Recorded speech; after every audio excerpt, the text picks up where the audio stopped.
So let's talk about the NFL just for a little bit. Football season started last night, and our announcer here is actually the voice of the Dallas Cowboys.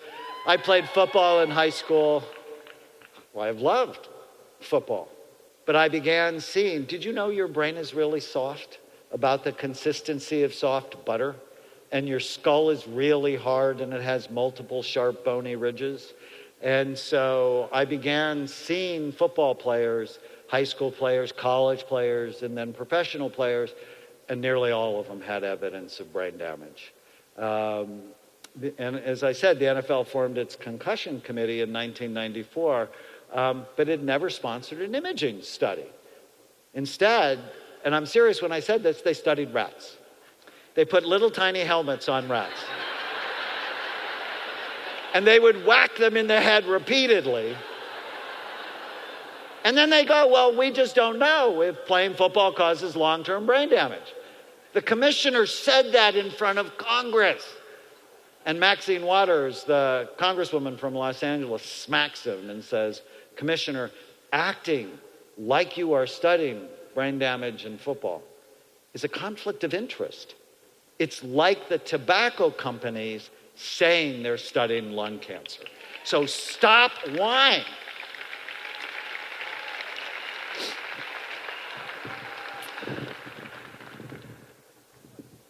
In 2007, Anthony Davis came to my clinic. He's the Hall of Fame running back from USC. He played 8 years in the NFL, and his brain looked very damaged. And on the program I put him on, much like what I'm going to tell you, he got dramatically better. And Anthony is the sweetest, most outgoing person.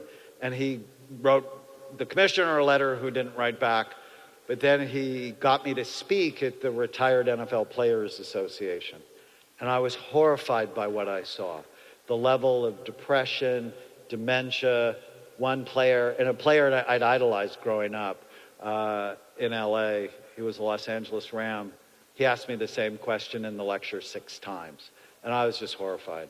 And I thought, somebody's got to do an imaging study. And then, of course, I have the voice in my head that said, well, why don't you do it? You have technology, you have experience. So we did it.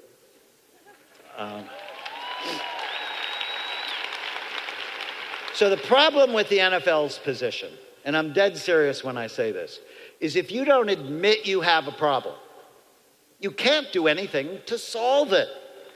So, if you have a problem in your life or in your marriage or in your business, the first way to solve it is go, help, I have a problem.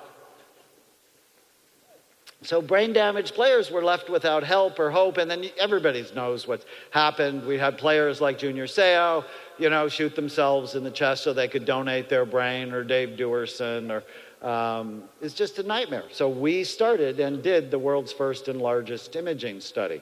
The images changed everything.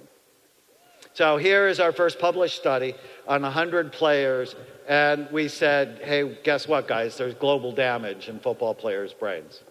But I'm a clinical psychiatrist, so I have great respect for researchers, but that's not my gig. My gig is changing people's lives. And so when we started our study, and I paid for this study, I went, uh-oh. We have to do a second arm of the study. Can we make these bad brains better? And so I put them on a program, the same one I'm going to tell you, which is brain envy, you got to care. You need to stop doing this. Smoking pot is not going green. One of my players actually said, well, I thought that was going green.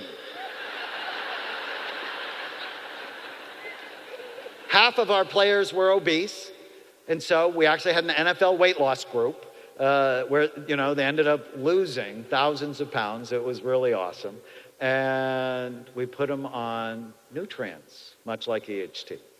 So here's an example. Duval Love was an offensive guard for the Rams for 12 years.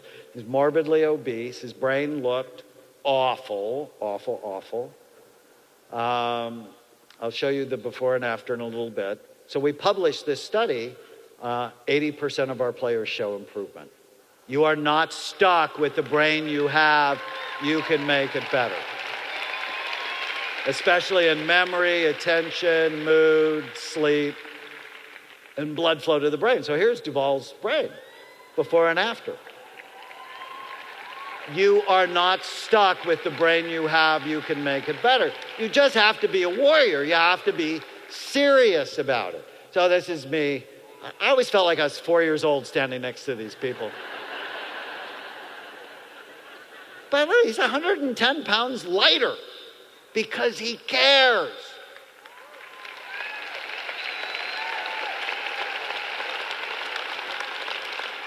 And one of my favorite players, you'll recognize him, Freddie Dreyer, played for the Rams, who was on Hunter. He said, with the treatments, I'd replaced a part of me that had slipped away. Going through the program, I noticed mental energy and thinking speed that he had lost. He was not stuck with what he had. He made it better.